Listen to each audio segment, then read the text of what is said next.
I should probably have just avoided doing any videos today. I have attempted to record my weekly review, which I was not feeling well yesterday, and recorded it twice with no audio. Recorded today's video with no audio. I'm doing it once more, so both will be really quick because I'm running out of steam. So yeah, sup fuckers, world's okayest trader, and we are doing the trade review for March 11th. Overnight there was this downtrend. It was holding the tops pretty nice. We get a break, and we're looking for that new extreme, which we get. Created a low.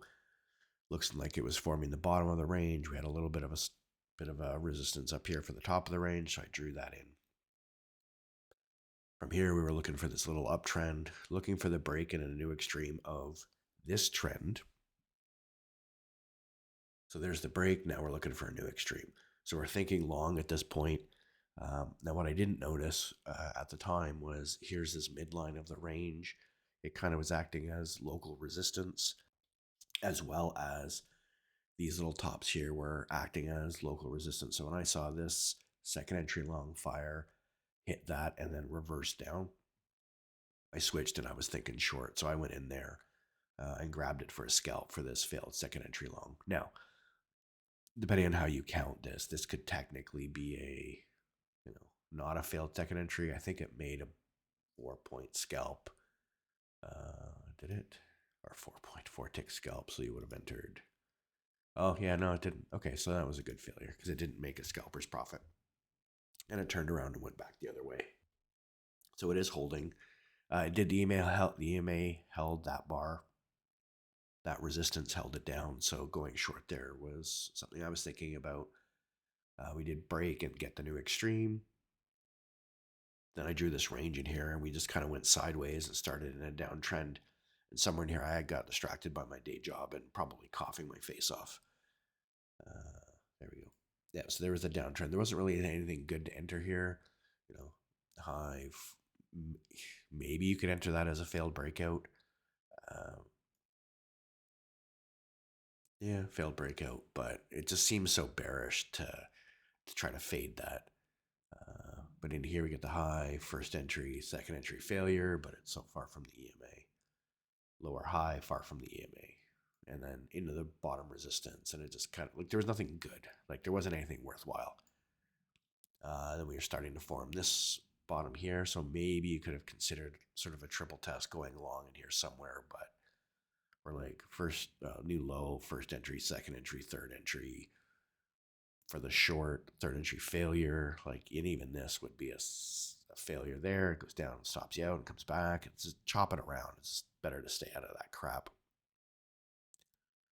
Strong push up and down. So we're feeling like this is rangy. The bearish bias. Tracking this little uptrend.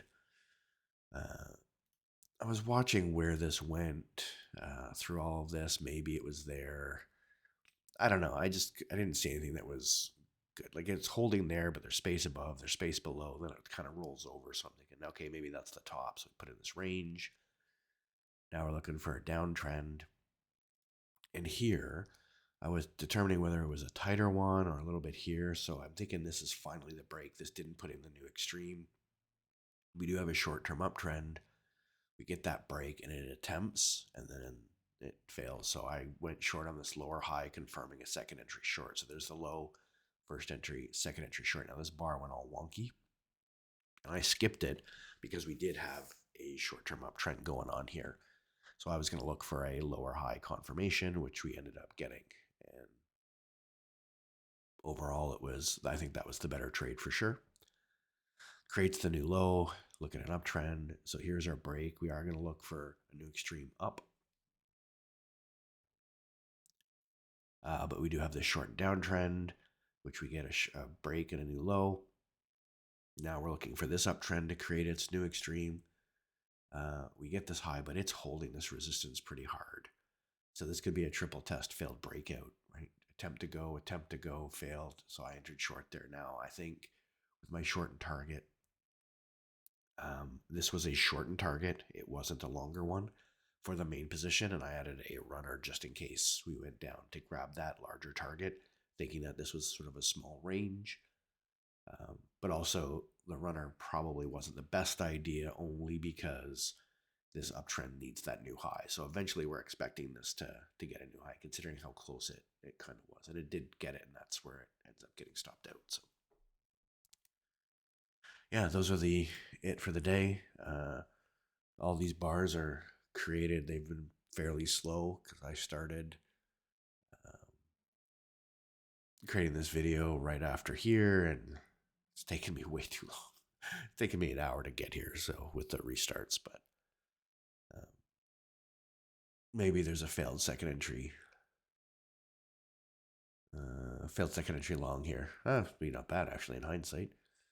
Strong push down, tried to push up for the first entry long, second entry long, failure down to the bottom of that range. So that would be a good pattern to look for there as well, especially considering this. If this was a spike and then a channel going up there, it didn't. When it did the break, it attempted and then just reversed. So yeah, that would be a good failed second entry long right there. Anyway, world's okayest trader is out.